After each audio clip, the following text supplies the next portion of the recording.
we are taking a journey into the much contested meme term, actually one of the probably late 2021 meme terms, which is the metaverse. So if Second Life is now First Life, what isn't the metaverse anymore?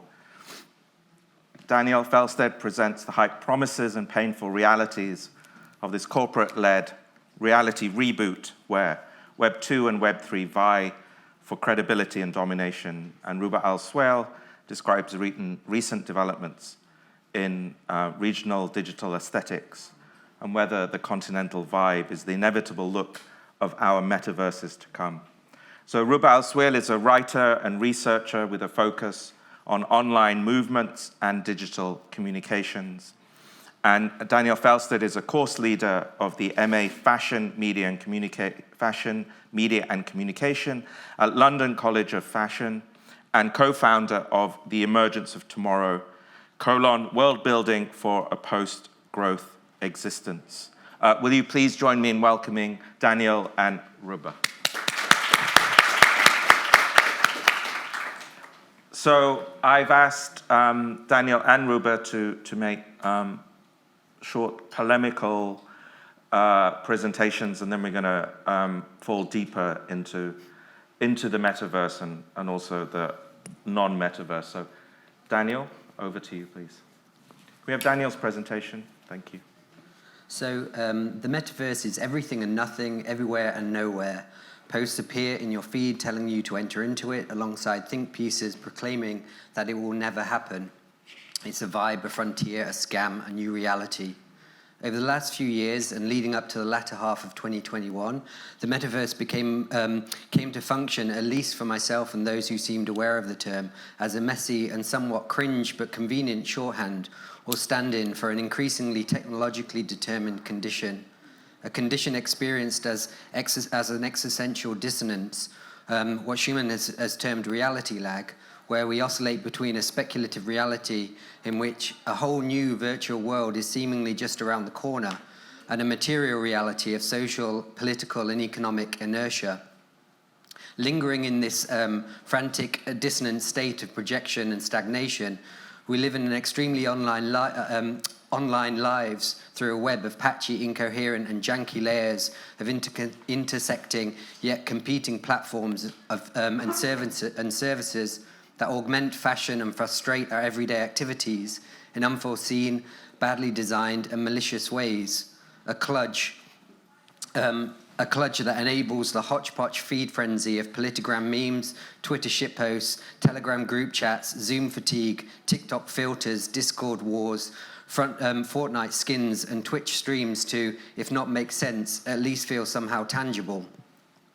For the media theory heads among us, the metaverse also chimed with Andrew Chadwick's concept of media hybridity, Tiziana Terranova's concept of network culture, and Benjamin Bratton's concept of the stack, all of which in various forms articulate a changing world of planetary scale computation, politics, power, and control, where online and offline are no longer two separate spaces one enters in and exits from. The term itself was coined by Neil Stephenson in his dystopian novel Snow Crash, published in 1992, in which a virtual world offered us a seductive escape from the general shittiness and boredom of an outside world that no one wanted to live in anymore. However, on the 28th of October 2021, in the now infamous video presentation, Mayor Zuckerberg not only rebranded Facebook in its honor, but also offered his own version of an existential dissonance by presenting a spectacularly totalizing and banal vision of what the metaverse is and will be. In this delusional fever dream, the metaverse is determined as a heady cocktail of badly cribbed and misread dystopian sci-fi tropes and a playlist of fabricated VR product pictures scraped from the hard drives of mid-noughties creative studios with names like Hi-Res and Deep End. In an equally bombastic but somewhat less cringe and therefore less memeable presentation, Satya Nadella, CEO and chairman of Microsoft, presented his vision of the metaverse by defining as an entirely new platform layer which enables the embedding of computing into the real world and vice versa. So both Meta and Microsoft have invested heavily in this in the metaverse, and it clearly shows an attempt or intent to position themselves as the foundational infrastructural layer on which all future metaversal interoperative environments are built and used. Outside the totalizing fantasies of our tech overlords, underling proponents of the metaverse define it as the next stage of the internet, what tech VC and metaverse advocate Matthew Ball calls, quote, a quasi-successor state to the mobile internet, much like the mobile internet was a quasi-successor to desktop internet. And as the pitch goes, rather than being a total simp who's stuck in the 2010s just staring at social media on a flat screen, the metaverse offers you an embodied internet where through the magic of a VR headset, you are able to be present with people inside a whole new virtual world. The metaverse will be an interoperative digital universe and home of digital goods, allowing users to buy, display, transfer tokenized property such as NFT art, currencies, skins, and any other form of digital asset from one space to another. It will combine social media, online gaming, AR, VR, and crypto. It will be a place you go to work, play, entertain, and communicate across any and every device and media, with everything flowing smoothly, persistently, and accessibly.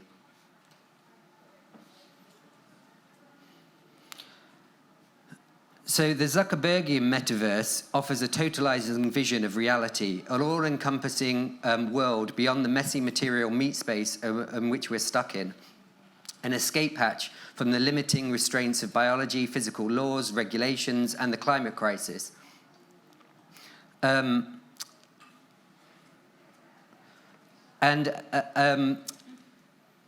I? Oh, sorry. An escape hatch, And as Joshua Citarella has recently outlined, the now obvious failures of the Web 2.0 project to bring about positive change in society. So what is actually existing reality today? So firstly, outside of the totalizing scale and the unattainable vaporware delusions of ubiquitous teleportation and 3D holograms, there is very little that is feasibly new in the current version of the metaverse. If the shorthand of the metaverse is 3D gaming-like environments, then virtual worlds that you can exist as an avatar in social space with other users has been around for almost 20 years now. And as a gaming genre, they're incredibly popular, with an estimated 2.5 billion gamers in virtual worlds at any one time. So outside of calling any and every video game or virtual environment the metaverse, what is actually being built? So currently there are 3 basic types of metaversal prototypes being built. So the first one is aesthetics. So AAA game platforms like Fortnite are aesthetic prototypes for the metaverse. However, these are standalone closed systems or walled gardens. Moreover, they're heavily centralized, with the narratives and functionality being designed and controlled by the gamer's owners. So the second prototype is the mechanics. So with platforms such as Minecraft and Roblox, we have a different type of game, one closer to the ideal vision of the metaverse in terms of gaming mechanics that allows users to build their own assets, worlds, and narratives. However, these are still closed worlds. And then the third one is infrastructure. And then we have platforms that are based on Web3 technology, such as Decentraland, The Sandbox, and Spatial. These platforms are said to be building the infrastructure which enables users to buy, display, and sell virtual land, NFT art, and other digital assets using crypto. Moreover, these platforms are built with interoperativity in mind, meaning, in principle, it will be easier to connect with other platforms and incorporate multitude of technologies, etc. However, it's worth pointing out that these current Web3 platforms are not interoperative, so you couldn't buy a piece of property in Decentraland, for instance, and then transfer it into another one. So one of the big selling points of the metaverse is its ability to create a kind of sense of presence and embodiment. Yet it is noticeable how the metaverse treats the body, both in the complex socio-biological form and the saccharine cartoon avatars which it tries to seduce us with. The sales pitch seems to be something like, we will be spending a large parts of our day with a massive lump of plastic stuck to our foreheads, with little acknowledgement of the obvious discomfort, awkwardness, and inconvenience that this would cause. We could watch those forever. Okay. I'll make it available really afterwards. Yeah. And it doesn't get much better with the digital representations of embodiment within the metaversal environments. It is quite common that your avatar will appear disfigured without any legs, and in some cases without arms.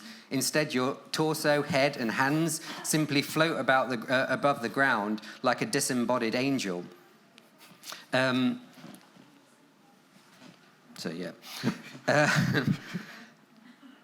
So outside of the specific material and technological limitations of how the metaverse treats the body, Ian Bogart accurately places the fantasies of transcending the material constraints of our bodies within the nexus of power, control, and superiority, an Übermensch fit for the Überversum.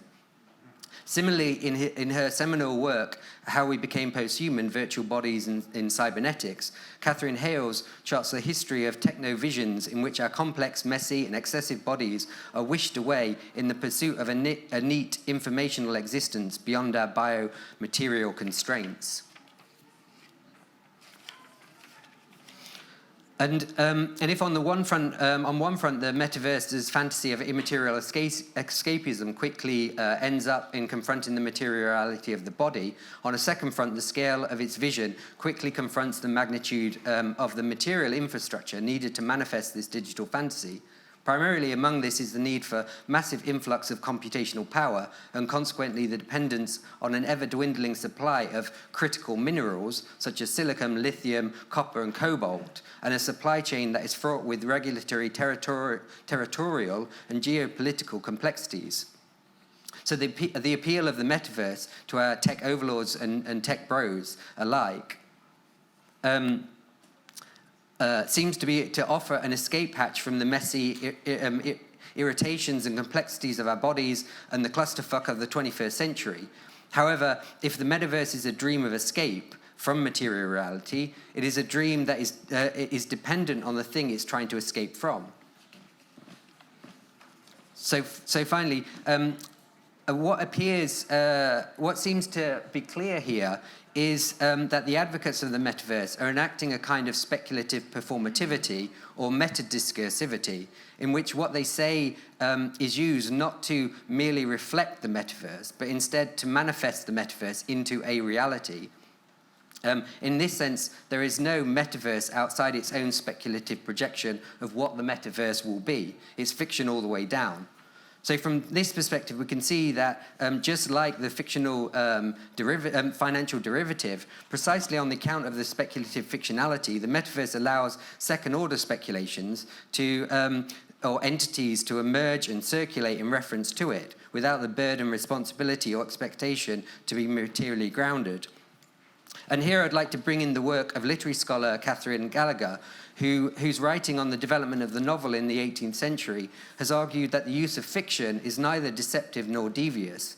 Instead, it was a way of separating itself from fact, and thereby enabling it to be speculatively put into practice, the uncertain status of mass-produced objects and the emerging industrialized world in which these alien entities were beginning to play an increasingly important role in fashioning.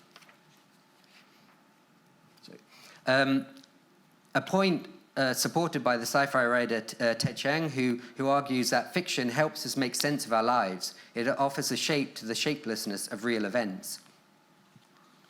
So there seems little doubt that we are experiencing the beginning of a transition of some sort or another, perhaps as significant as the 18th century that Gallagher wrote about. And for philosopher Byung-Chul Han, today we are transitioning from the age of objects to the age of non-objects. Information, not objects, now defines our environment. A sentiment that is echoed by graphic designer David Rudnick, who suggests that we are shifting from a state of physical to digital primacy.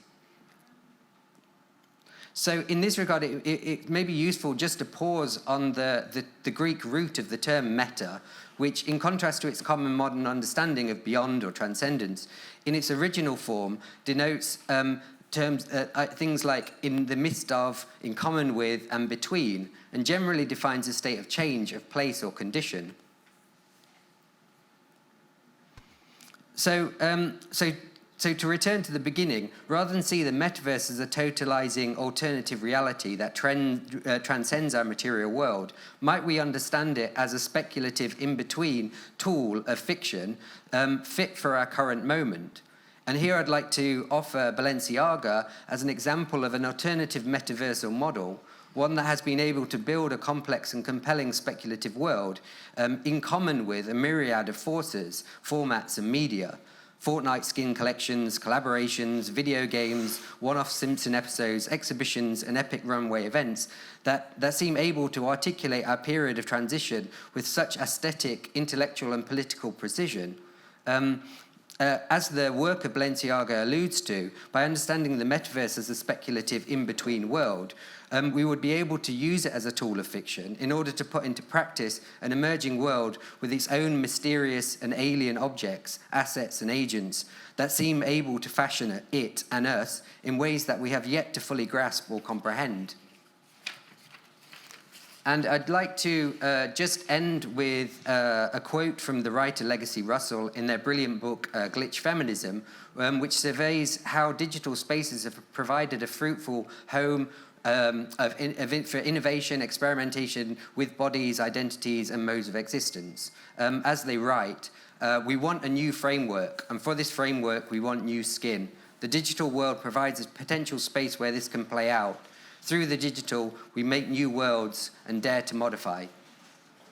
Thank you.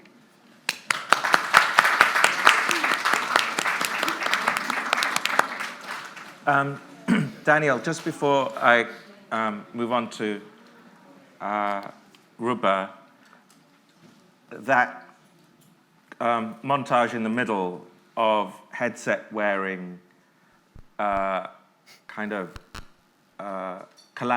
physical calamities has been one of the main content threads in your on your Instagram feed ever since Zuck dropped the metaverse like the most almighty nuclear bomb on us back in October. And you've been I really admired, and one of the reasons I invited you here is just how persistent you've been about shitposting, specifically Zuck's version of the metaverse, but also non-meta. Like, what was it about that seems to have fueled your shitposting creativity some 6 months on now?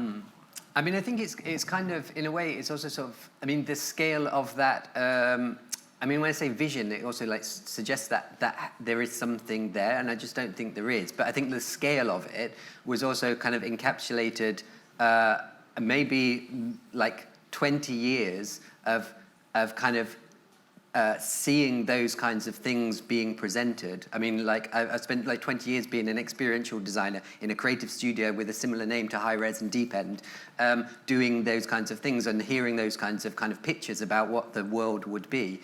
And so it's kind of, it was a useful target to kind of talk about, or to kind of try to articulate or put into some kind of focus a kind of certain view of technology and what technology will do.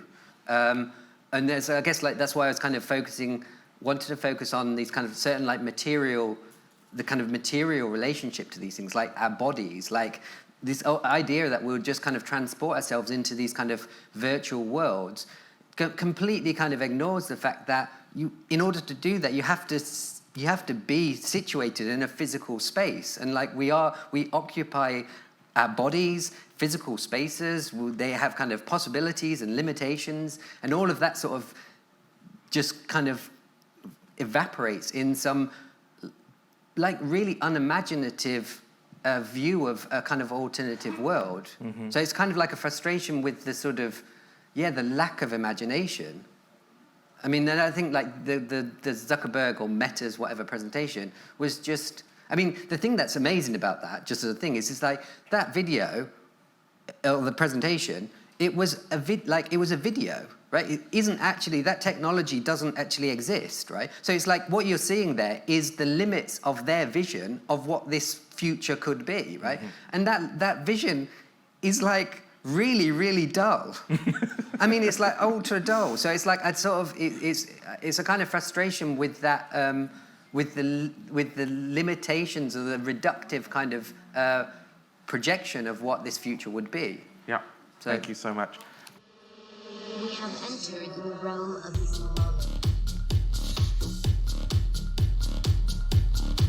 صفر سيارات، صفر شوارع، وصفر انبعاثات كربونية. Hey, are you coming? Yeah, just gotta find something to wear.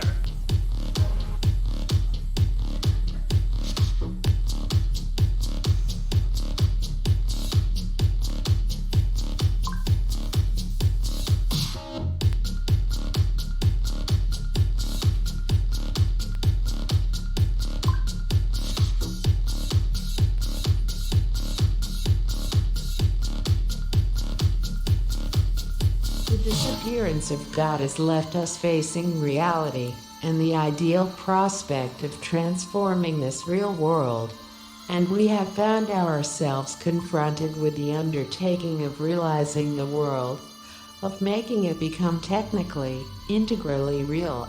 Now, the world, even freed from all illusion, does not lend itself at all to reality.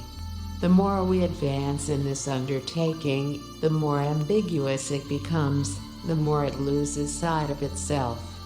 Reality has barely had time to exist and already it is disappearing. It is the excess of reality that makes us stop believing in it.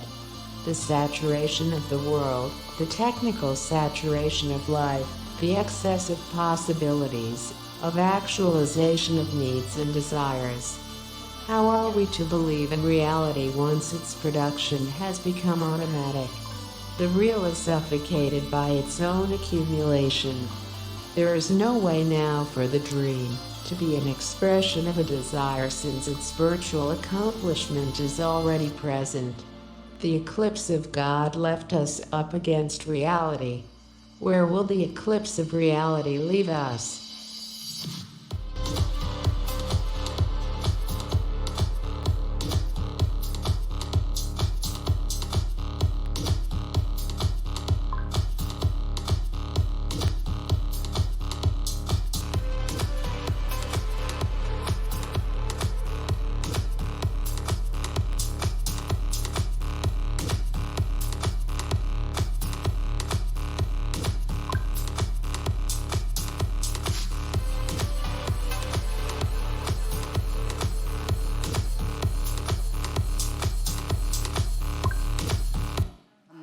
But before I venture into a sort of snooze-fest scholarly attempt at defining the Continental Vibe, allow me first to recount an anecdote, one of my earliest memories of viewing the world as a cast of signs and symbols. A somersault of senses, visual, auditory, tactile, olfactory, a sum of building blocks and a bevy of pixels containing unique color and tonal information that all sort of come together to create reality. It felt like reality is infinitely scalable, endlessly resized, larger or smaller, with what felt like boundless file space and cloud storage, realized only through a set of interdependent variables, to name a few: petrodollar, GDP, urban sprawl, vanity, ambition, and most importantly, an ontological hubris hell-bent on conquering the world.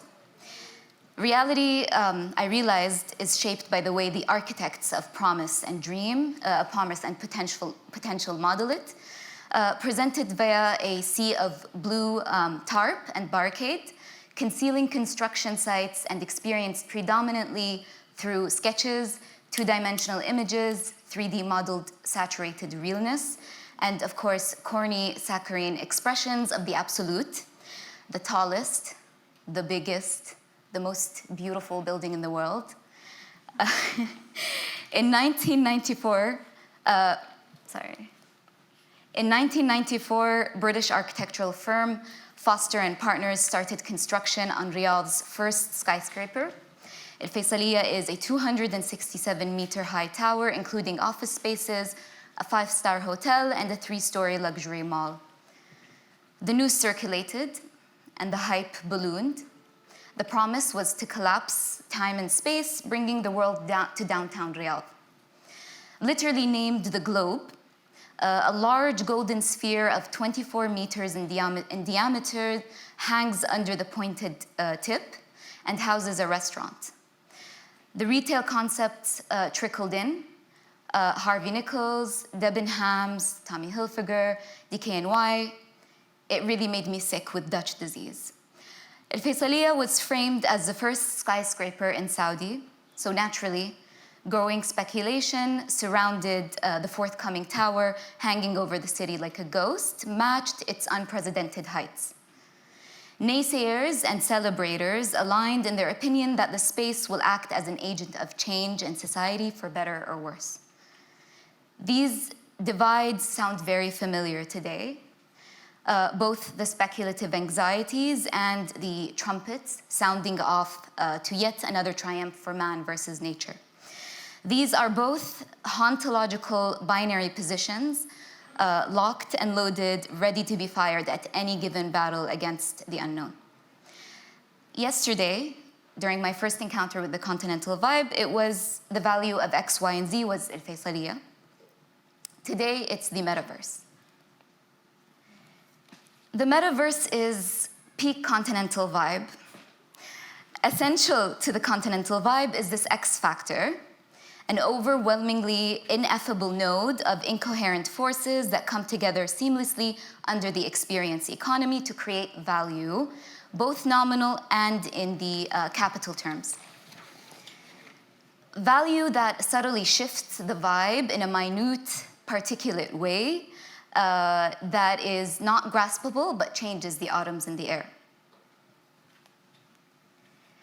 Some of the features that characterize the Continental Vibe are yellow ambient light, steel glass facades, refracted silhouettes, a strong glow through amber bottles of perfume stacked 2 stories high, vitrines, overwhelming water fountains, the reflection of McDonald's golden arches on vast marble floors, wooden surfaces polished to formality, and of course, a very strong sense of detachment from history and a long, persistent present. The Continental Vibe is somehow retro in style while feeling like a living digital render. One could argue that we are actually right now in a Continental Vibe.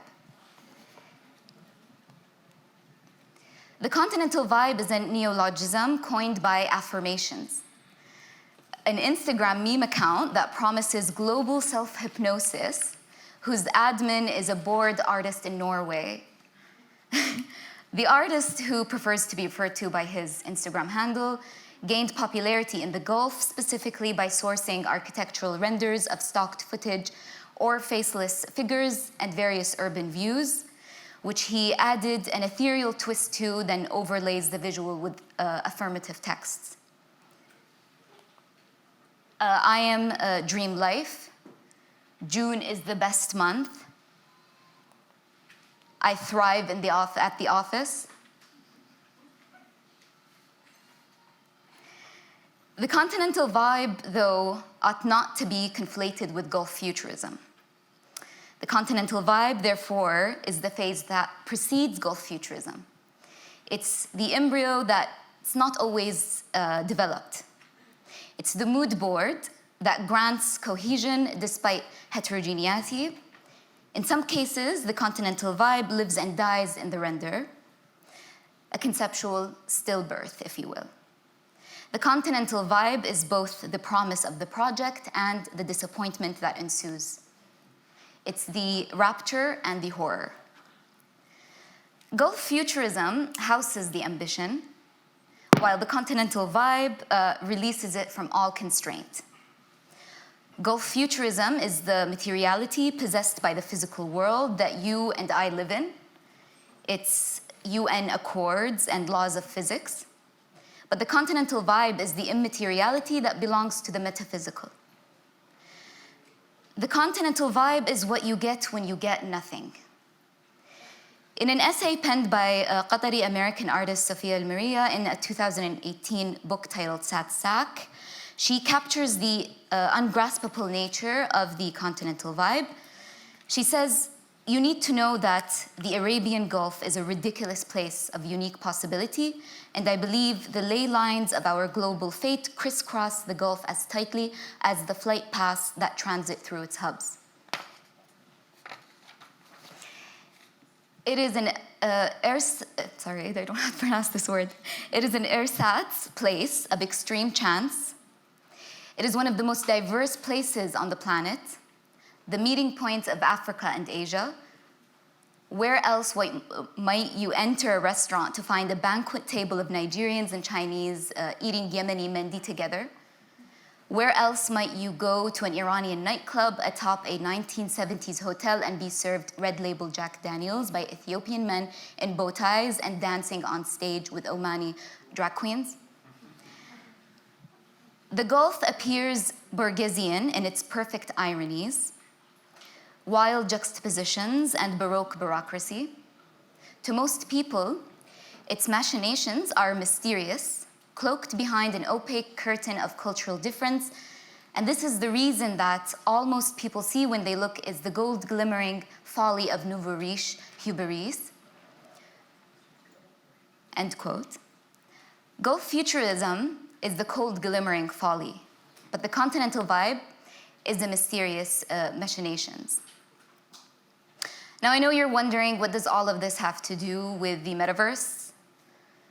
The metaverse can really only be conceived of via this relentless world building. In October 2017, NEOM was announced, a future planned city in northern Saudi Arabia, planned to incorporate smart city technologies and to function as a tourist destination, covering a total area of over 26,500 square kilometers, and extending along the coast of the Red Sea. Plans call for robots to perform functions such as security, logistics, home delivery, and care giving. The name NEOM is constructed from two words. The first three letters from the ancient Greek prefix neo, meaning new. The fourth letter is from the abbreviation of mustaqbal, Arabic for future.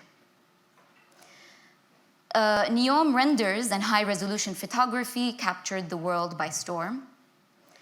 And my favorite is stock images flung across current-day desert NEOM of future desert NEOM.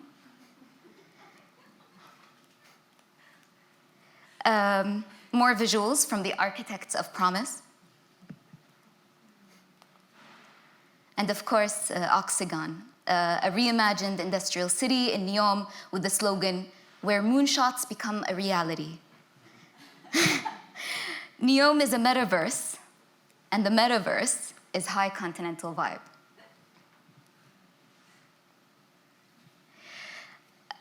Jean Baudrillard argues that reality is defined by simulation and illusion. And as we advance in creating realities, we assume the role of God, and therefore we extinguish this illusion inherent to our lives. The simulation today is realizing so much. There's a suffocating excess of reality. The radical illusion of the world can never be extinguished. Reality needs it to maintain itself. The existential risk, he argues, is that the world comes to an end when perfect understanding is achieved and the simulacrum reaches its apex. The world of ambiguity, illusion, mystery, and imagination is essential. As soon as that ends, we'll be non-autonomous robots living in a very determined existence, a living death. Without falling into the trap of viewing the metaverse through these binaries of ultimate bearer of doom or utopian answer to society, without putting it through the test of success, Gulf futurism or failure, Continental Vibe, I propose a nuanced reaction. Digital technology really, after all, is as complex as asking if humans are good or bad. So I'll leave you with a provocation at the risk of sounding like technophobic. Baudrillard famously hated the Matrix series of films. He said that The Matrix is a film that the Matrix would make. If you want a world with the promise of liberation, one that truly proposes solutions rather than recycling the ghosts of increasingly disavowed market dynamics, ask less how it's made and more who made it. Polemics, but also just like beautifully, really beautifully presented. I can't thank you enough. There are so many things I could ask, and I'm sure our audience could ask, but unfortunately we don't have a huge amount of time.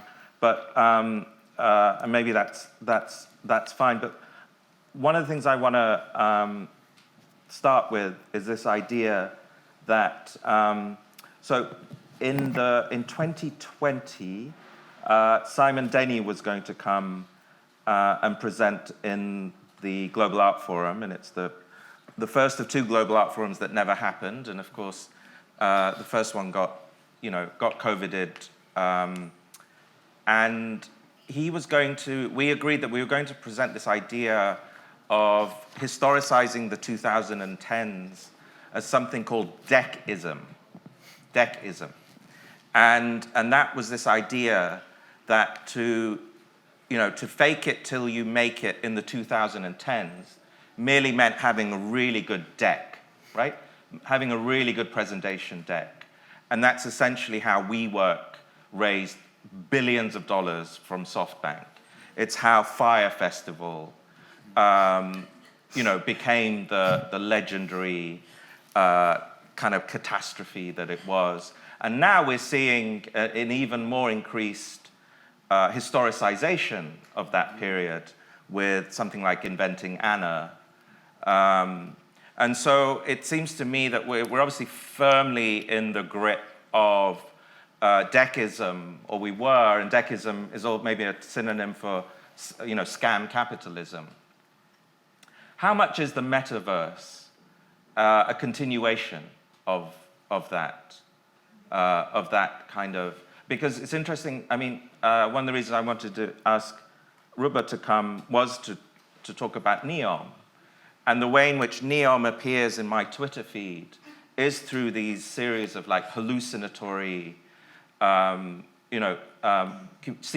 rendered video clips, no? And so, yeah, could you, Daniel, how much is this a continuation of that kind of scam capitalism, do you think, of the deckism? Or is it something else?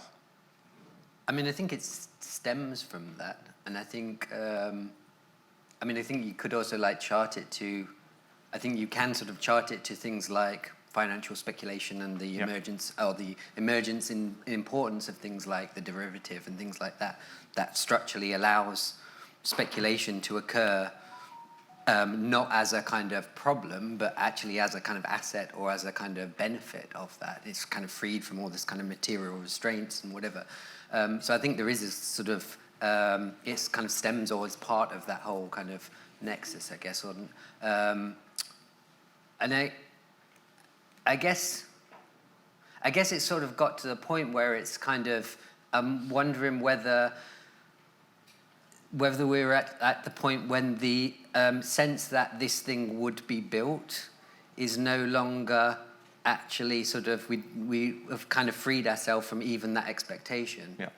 But it's kind of like needed in order for us to do this kind of speculative or kind of a little bit like a kind of derivative, again, with the sort of underlier. It like needs this thing, but actually there's no expectation of it actually being built or anything. So I think that's probably like where we are at the moment, which is partly why I was kind of like thinking, like, I think you can easily just kind of shit on the metaverse and just say it's a load of rubbish and whatever. But I think I was trying to think through, like, what about if you take it seriously as a fictional thing?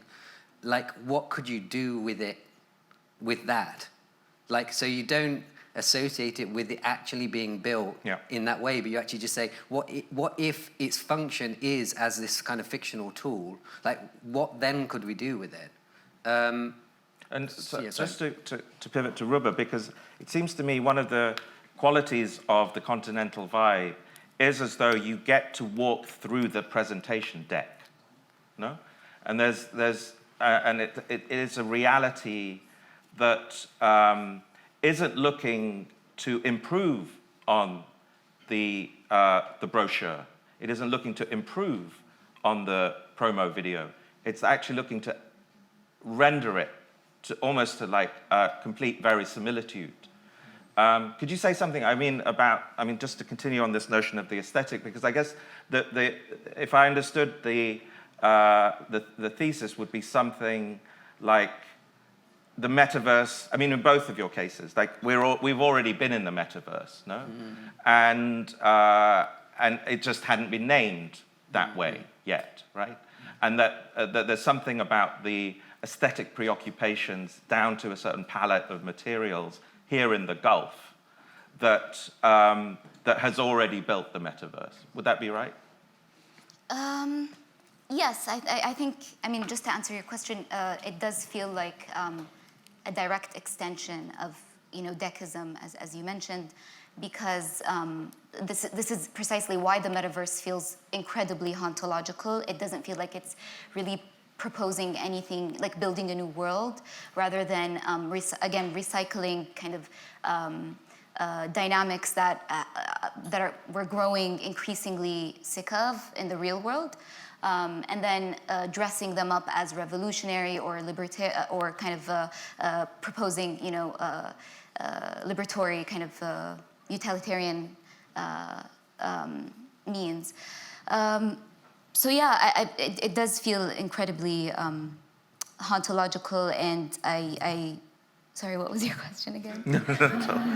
And the last thing I want to ask is about, it's interesting you mentioned the 18th century, because there's a I can't remember who it was, but somebody basically described the birth of the novel as the birth of one of the great modern empathy machines, right? So what fiction does, and David Foster Wallace talks about this a lot, he says the unique thing about fiction is the ability to inhabit somebody else's consciousness, right? And that's the underlying premise of empathy. And both of your presentations sort of made me think about the idea of escape. You used the word escape, Daniel. So, but there's two kinds of escape. There's escape from, and there's escape to. And then secondly is this notion, again, I think one of the ways that VR has been marketed to us for a very, very long time, but increasingly so recently, is that it is a kind of empathy machine. So to what extent, is the metaverse an escape from, an escape to, and what role does empathy play in that world building that you mentioned, Ruba? Would you think it's an escape to or from? I think it's a trap. Not to get into conspiracy theories, but going back to... But you are. We're all here today, so let's go there. No, but just to go back to the last question I posed, it's important to understand why it was created and who created it, because it comes with a whole set of interests, and with interests there's obviously a cost, so who's bearing those costs? So just thinking about those things. Does that make sense? Yeah, absolutely. Thank you. And Daniel? escape, empathy? Yeah, I mean, I think the visions, like the Zuckerbergian visions, I mean, are clearly they're clearly an escape from like dealing with the material, as I mentioned, like the clusterfuck of this of this century, right?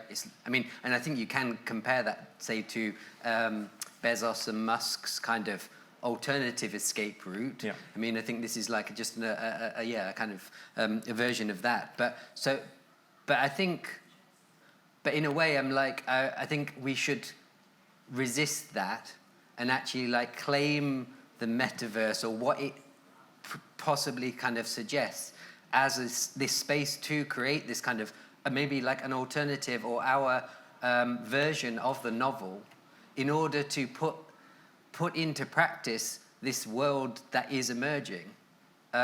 So it may be an opportunity, like it may be this kind of like an opportunity for us to actually kind of claim it and use it as this tool, which would include kind of empathy, and it would include that. But I think also that empathy, I think now, would also be for empathy for fellow humans, etc., non-human agents. I mean, especially things like AI agents and entities. I mean, I think that is something that we really, really need to engage with. I mean, like economists refer to so like if environmentalists refer to 2030 as this kind of crucial point in terms of the environment and referring to climate collapse, economists refer to 2030 equally as a potential social collapse if we don't deal with, socially, issues to do with automation, machine learning, all of these things. So I think it's like the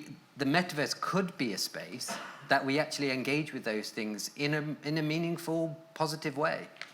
But it definitely is not the Zuckerbergian thing. Yeah. I mean, just try wearing a headset for any length of time. It's a nightmare. I mean, just like, so yeah.